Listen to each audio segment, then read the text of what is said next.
الحمد لله رب العالمين والصلاة والسلام على أشرف الأنبياء والمرسلين أما بعد. وعن أبي أمامة رضي الله عنه قال قال رسول الله صلى الله عليه وسلم إن أولى الناس بالله من بدأهم بالسلام. رواه أبو داود بإسناد جيد.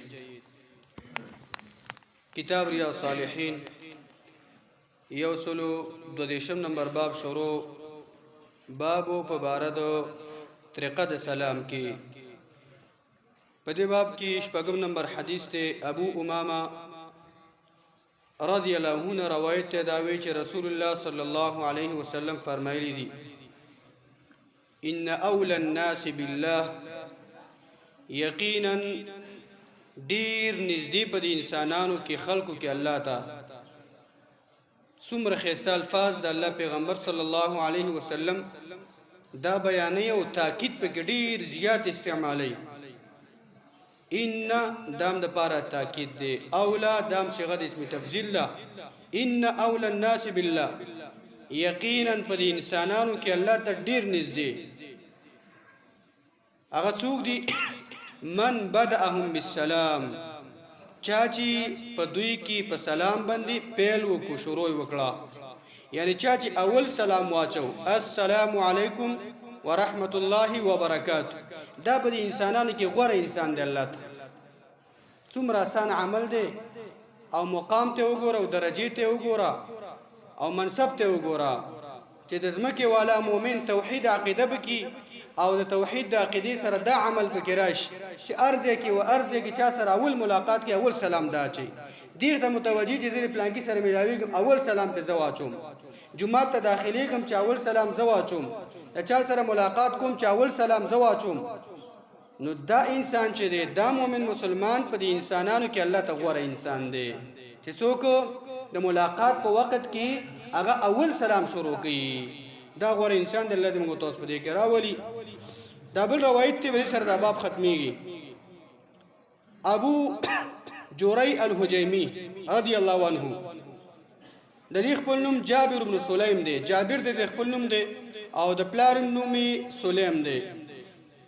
دا روایت کوي چې وی اتیت رسول الله صلی الله علیه وسلم، زه رسول الله صلی الله علیه وسلم تراغلم فقلت عليك السلام يا رسول الله، وما ویلا عليك السلام يا رسول الله دا الفاظ می ویلا.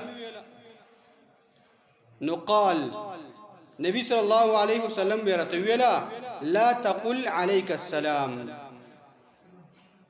ودي سموایا چې عليك السلام، عليك السلام الفاظ مووا، فإن عليك السلام تحية الموتى، یقینا د عليك السلام الفاظ دي ودا د جاهلیت د دور سلام دی. تحیة الموتى منات یعنی جاهلیت د دور سلام دی. جاهلیت په دور کې به خلکو دا سلام اچو تحیانی عليك السلام. ځکه خلک دا وی کنه الکا دا کس یو دی نو زبوتم عليك السلام بوته ویما ایا السلام علیک کنه نه، بلکې شرعي سنت د الله د پیغمبر ته سلام مخکې مونږ ویلا السلام علیکم ورحمت الله وبرکاتو. کې یو ته سلام اچي امدا الفاظ بوي، کډیرو تم سلام اچي امدا الفاظ بوي چې السلام علیکم ورحمت الله وبرکاتو. بيبا د جواب کې ودا نور مؤمنان ته تسوي وعليك السلام بته ته یوي نه، هغه بم داوي جمع تبم وي ډیرو تبم وي او یو ته هم دا جواب ورکړي چې وعليكم السلام ورحمت الله وبرکاته. یعنی دې حدیث کې نبی صلی الله علیه وسلم غو تاسو دینه منه کړو عليك السلام منوي، بلکې سبو السلام علیکم ورحمت الله وبرکاته، یا السلام علیکم ورحمت الله، یا السلام علیکم. څومره زیادت الفاظ ته کې هغه نو بستانه کوي سیوا کیږي. نو مکه حدیث دا معلومه شو چې بهتر هغه انسان دی مؤمنانو کې د انسانانو کې چې هغه اول سلام اچي، هغه شروع په سلام باندې کوي.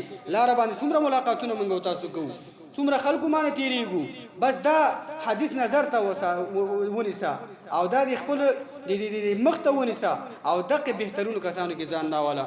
دویم حدیث نه فائدہ دا شو چې علیک السلام موږ تاسو نه یو د الله پیغمبر موږ تاسو باندې کړی بلکې سنت سلام داره السلام علیکم ورحمت الله وبرکاته. الله دې خبر مو تاسو موږ توفیق راکړي. وصلی الله علی نبینا محمد.